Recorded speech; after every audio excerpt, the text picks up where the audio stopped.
Sir ಈಗ ಯುಪಿಗೆ ತೆರಳಿರುವಂತ Karnataka ಪೊಲೀಸರನ್ನ UP ಪೊಲೀಸರು ಕರ್ಕೊಂಡು ಹೋಗಿರಂತೆ. ಸಿವಿಲ್ ಡ್ರೆಸ್ ಅಲ್ಲಿ ಹೋಗಿದ್ದು ಒಂದು, ಮತ್ತೆ ಸ್ಥಳೀಯ ಪೊಲೀಸ್ ಠಾಣೆಗೆ ಮಾಹಿತಿ ಕೊಟ್ಟಿಲ್ಲ ಅನ್ನೋದು ಆರೋಪ. ಯೂಟ್ಯೂಬರ್ ಒಬ್ಬರನ್ನ ಬಂಧಿಸಿ ಅವರು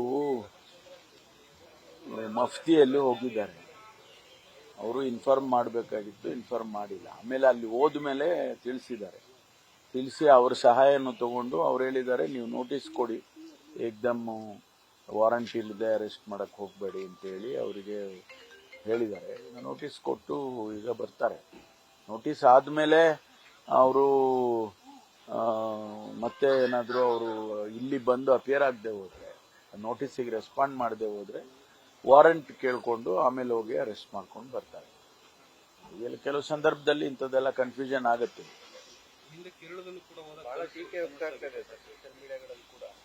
ಅಲ್ಲ, ಏನ್ ತಪ್ಪೇನ್ ಮಾಡಿಲ್ಲ, ಅವ್ರೇನ್ ತಪ್ಪೇನ್ ಮಾಡಿಲ್ಲ. ಅವರು ಆ ವ್ಯಕ್ತಿ ಯಾರಿದ್ದಾನೆ, ಅಜಿತ್ ಭಾರತಿ, ಅವನನ್ನ ಅರೆಸ್ಟ್ ಮಾಡೋದಕ್ಕೆ ಹೋಗಿದ್ರು. ಆದ್ರೆ ಅವ್ರಿಗೆ ವಾರಂಟ್ ತಗೊಂಡು ಹೋಗ್ಲಿಲ್ಲ ಅಂತ ಹೇಳಿ ಅವ್ರಿಗೆ ನೋಟಿಸ್ ಕೊಡಿ ಅಂತ ಪೊಲೀಸ್ನವರು ಹೇಳಿ ಕಳಿಸಿದ್ದಾರೆ. ಅದು ಏನ್ ನೋಟಿಸ್ ಕೊಟ್ಟಿದ್ದಾರೆ, ಈಗ ನೋಟಿಸ್ ಕೊಟ್ಟು ಬರ್ತಿದ್ದಾರೆ. ಆನಂತರ ಅಗತ್ಯ ಬಿದ್ರೆ ಅವರು ಅಪಿಯರ್ ಆಗಲಿಲ್ಲ ಅಂದ್ರೆ ಅರೆಸ್ಟ್ ಮಾಡೋದಕ್ಕೆ ವಾರಂಟ್ ತಗೊಂಡು ಹೋಗ್ತಾರೆ. ಸೆಷನ್ ಕೇಸಲ್ಲಿ ಕೆಲವರು ಕಸ್ಟಡಿಗೆ ಪಡೆದಿದ್ದಾರೆ, ಕೆಲವರು ಜುಡಿಷಿಯಲ್ ಕಸ್ಟಡಿಗೆ ಒಪ್ಪಿಸಲಾಗಿದೆ. ಪ್ರಮುಖ ಸಾಕ್ಷ್ಯ ಸಿಕ್ಕಿದೆ ಅಲ್ಲ, ಅದು ಈಗ ದರ್ಶನ್ ಅವರನ್ನ ಮತ್ತೆ ಇನ್ನೂ 4 ಜನರನ್ನ ಕಸ್ಟಡಿಗೆ ಇನ್ನೂ 1 ವಾರ ಕೊಡಿ ಅಂತ ಕೇಳಿದ್ರು. ಅವರು 2 ದಿವಸ ಕೊಟ್ಟಿದ್ದಾರೆ. ಅದಾದ ಮೇಲೆ ಅಷ್ಟುವರೆಗೆ ಅವರ ಇನ್ವೆಸ್ಟಿಗೇಷನ್ ಮುಗಿದ್ರೆ ಅವರನ್ನ ಜುಡಿಷಿಯಲ್ ಕಸ್ಟಡಿಗೆ ಕೊಡ್ತಾರೆ. ಈಗ ಪೊಲೀಸ್ ಕಸ್ಟಡಿಗೆ 4 ಜನ, ಮಿಕ್ಕವ್ರನ್ನೆಲ್ಲ ಜುಡಿಷಿಯಲ್ ಕಸ್ಟಡಿನಲ್ಲಿ ಇದ್ದಾರೆ. ಮುಖ್ಯಮಂತ್ರಿಗಳು ಕೂಡ ಈ ವಿಚಾರದಲ್ಲಿ ಯಾರು ನನ್ನ ಹತ್ರ ಬರಬೇಡಿ ಅಂತ ಸೂಚನೆ ಕೊಟ್ಟು ಯಾರು ಅದ್ರ ಬಗ್ಗೆ ಎಕ್ಸೆಪ್ಟ್ ನಮ್ಮ ಆಫೀಸರ್ಸ್ ಬ್ರೀಫಿಂಗಿಗೆ ಹೋಗೋದು ಬಿಟ್ರೆ ಬೇರೆ ಯಾರು ಆ ವಿಚಾರದಲ್ಲಿ ಇಂಟರ್ಫಿಯರ್ ಆಗಿಲ್ಲ ನನ್ಗೆ ಗೊತ್ತಿದ್ದಾಗ. ಅದು ಅವಶ್ಯಕತೆನೂ ಇಲ್ಲ ಯಾರಿಗೂ. ಯಾರನ್ನು ನಾನಾಗ್ಲಿ ಮುಖ್ಯಮಂತ್ರಿಗಳಾಗ್ಲಿ ಯಾರನ್ನು ಕೂಡ ಈ ವಿಷಯದಲ್ಲಿ ನಾವು ಎಂಟರ್ಟೈನ್ ಮಾಡಿಲ್ಲ. ನಮ್ಮ ಹತ್ರ ಯಾರು ಬಂದಿಲ್ಲ ಕೂಡ, ನನ್ನ ಹತ್ರ ಅಂತೂ ಯಾರು ಬಂದೇ ಇಲ್ಲ. ಬಿಜೆಪಿ ಶಾಸಕರ ಸಂಬಂಧಿಯೊಬ್ಬರು ಕೂಡ ಕೇಸಸ್ ಭಾಗಿಯಾಗಿದ್ದಾರೆ ಅಂತ ನಿಮ್ಮದೇ ಶಾಸಕರಂತ ಪೊನ್ನಣ್ಣವರು ಹೇಳಿದ್ದಾರೆ. ಅಲ್ಲಲ್ಲ, ಇರ್ಬೋದೇನೋ ಗೊತ್ತಿಲ್ಲ ನನಗೆ.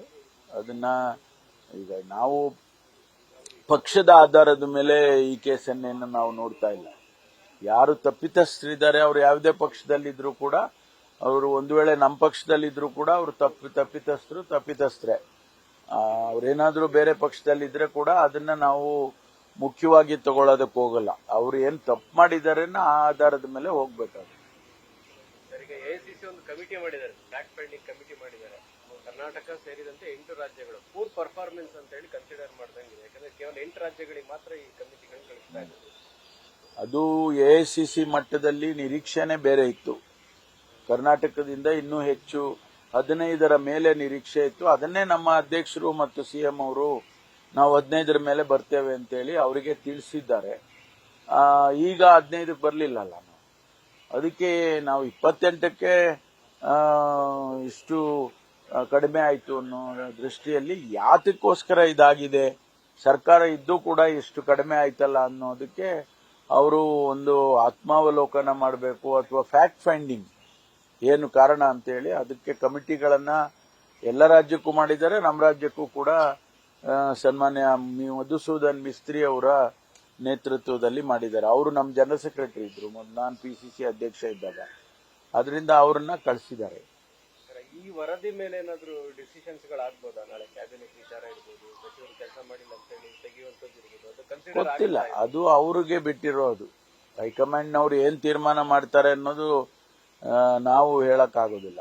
ಅವರು ಈ ಫ್ಯಾಕ್ಟ್ ಫೈಂಡಿಂಗ್ ಏನ್ ಫ್ಯಾಕ್ಟ್ಸ್ ಸಿಗುತ್ತೆ ಆಧಾರದ ಮೇಲೆ ಖಂಡಿತ ಕೆಲವು ಸಂದರ್ಭದಲ್ಲಿ ಆಕ್ಷನ್ಗಳಾಗುತ್ತೆ.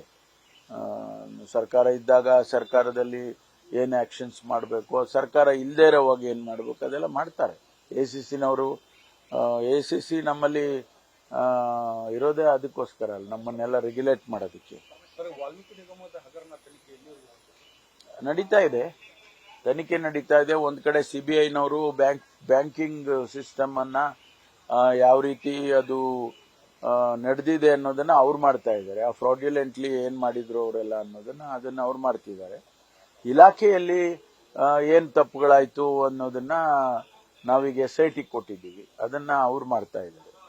ಅಧಿಕೃತವಾಗಿ ಸಿಬಿಐ ಅವರನ್ನು ಕೇಳಿಲ್ಲ ಸರ್, ಕೇಸ್ ಕೊಡಿ ಅಂತ? ಇಲ್ಲ, ನಮ್ಗೇನು ಆ ತರದ್ದು ಬಂದಂಗೆ ಕಾಣಲಿಲ್ಲ.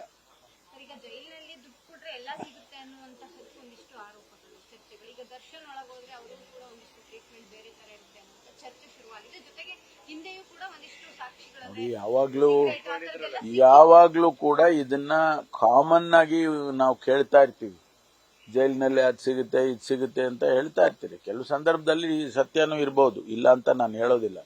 ಯಾಕೆಂದ್ರೆ ಫೋನ್ಗಳು ಸಿಕ್ಕಿದೆ, ಆಮೇಲೆ ಬೇರೆ ಬೇರೆ ವಸ್ತುಗಳು ಸಿಕ್ಕಿದಾವೆ. ಅದನ್ನೆಲ್ಲ ಹಿಂದೆ ಎಲ್ಲ ಯಾರು ಜೈಲರ್ ಇರ್ತಾರೆ, ಮುಖ್ಯಸ್ಥರು ಇರ್ತಾರೆ, ಅವೆಲ್ಲ ರೆಗ್ಯುಲೇಟ್ ಮಾಡ್ತಾರೆ. ಅದೆಲ್ಲ ನಾವು ಒಂದೊಂದ್ಸಾರಿ ಕಣ್ ತಪ್ಪಿಸಿ ತಗೊಂಡು ಹೋಗ್ತಕ್ಕಂಥದ್ದು ಆಗುತ್ತೆ. ಅಂಥದ್ದೇನಾದ್ರೂ ಅವ್ರಿಗೆ ನಾವು ಮೊದಲೇ ಸೂಚನೆ ಕೊಟ್ಟಿರ್ತೇವೆ, ನಾವು ಅಂಥದ್ದೆಲ್ಲ ಎಚ್ಚರಿಕೆಯಿಂದ ನೋಡ್ಕೊಳ್ಳಿ ಅಂತ. ಚನ್ನಪಟ್ಟಣ ಉಪಚುನಾವಣೆ ಬಹಳ ತಪ್ಪು ಮಾಡ್ತಾ ಇದೆ. DK ಶಿವಕುಮಾರ್ ನಾನೇ ಸ್ಪರ್ಧೆ ಮಾಡ್ತೀನಿ ಅನ್ನೋ ರೀತಿ ಮಾತನಾಡ್ತಾ ಇದ್ದಾರೆ. ಪಕ್ಷಕ್ಕೆ ಅಲ್ಲಿ ಏನು ಬೇಸ್ ಇಲ್ಲ ಅಂತ ಅಥವಾ ಅಭ್ಯರ್ಥಿಗಳು ಕೊರತೆ ಇದೆ ಅಂತ ಹೇಳಿ ತಾವೇ ಹೋಗ್ತಾ ಇದಾರ? ಏನು ಇಲ್ಲ, ಆ ರೀತಿ ಏನಿಲ್ಲ. ಅವರಿಗೆ ಅವರ ಸಹೋದರರ ಪಾರ್ಲಿಮೆಂಟಿಗೆ ಬರುವಂತದ್ದು ಇತ್ತು. ಹಾಗಾಗಿ ಅವರಿಗೆ ಒಂದಿಷ್ಟು ಇನ್ನೂ ಹೆಚ್ಚಿನ ರೀತಿಯಲ್ಲಿ ನಾವು ಒಳ್ಳೆ ಕ್ಯಾಂಡಿಡೇಟ್ ಅನ್ನು ಹಾಕಿದ್ರೆ ನಾವು ಆ ಸೀಟ್ ಗೆದಿಬಹುದು ಅನ್ನೋ ಕಲ್ಪನೆ ಇರ್ಬೋದು. ಸರ್, ಕಳೆದ ಬಾರಿ 15,000 ಮತಗಳನ್ನು ಪಡೆದಂತ, ಅಷ್ಟು ಕಡಿಮೆ ಪಡೆದಂತ ಕ್ಷೇತ್ರದಲ್ಲಿ ಗೆಲ್ಲುವಂತ ವಿಶ್ವಾಸ ಇದೆಯಾ ಸರ್? ನೋಡಿ, ಕಾಂಗ್ರೆಸ್ ಹಿಂದೆ ಗೆದ್ದಿಲ್ವಾ? ಯೋಗೇಶ್ವರ್ಗೆ ಬೇಕಾದಷ್ಟು ಸರಿ ಕಾಂಗ್ರೆಸ್ ಗೆದ್ದಿದೆ ಅಲ್ಲಿ. ಅಂದ್ರೆ ಕಾಂಗ್ರೆಸ್ ಮತನೂ ಇದೆ ಅಂತ ಆಯ್ತಲ್ಲ. ಸಾಂದರ್ಭಿಕವಾಗಿ ಮತದಾರರು ಬೇರೆ ಬೇರೆಯವ್ರನ್ನ ಆಯ್ಕೆ ಮಾಡಿಬಿಡ್ತಾರೆ. ಅದನ್ನ ನಾವು ಹಿಂಗೆ ಆಗಿದೆ ಹಂಗೆ ಆಗಿದೆ ಅಂತ ಹೇಳಕ್ ಬರೀ. ಈಗ ನಾವೆಲ್ಲ ಒಂದ್ಸಾರಿ ನಮ್ಮ ಕ್ಷೇತ್ರದಲ್ಲಿ ಸೋಲ್ತೀವಿ. ನಾನೇ ಆಯ್ತು, ನನ್ನ ಕ್ಷೇತ್ರದಲ್ಲಿ ನಾನು 2013ರಲ್ಲಿ ಸೋತಿದ್ದೆ. ಆಮೇಲೆ ನಂತರ ನೆಕ್ಸ್ಟ್ ಎಲೆಕ್ಷನ್ ಅಲ್ಲಿ ಗೆದ್ದು ಬಂದೆ. ಸೊ ಅವಾಗ ಮತದಾರರೇ ಇಲ್ಲ ಅಂತ ಹೇಳೋದು ತಪ್ಪು. ಅವ್ರ ತೀರ್ಮಾನಗಳು ಒಂದೊಂದು ರೀತಿಯಲ್ಲಿ ಒಂದೊಂದು ಸಾರಿ ಆಗುತ್ತೆ. ನಾನು ಸೋತಿದ್ದು.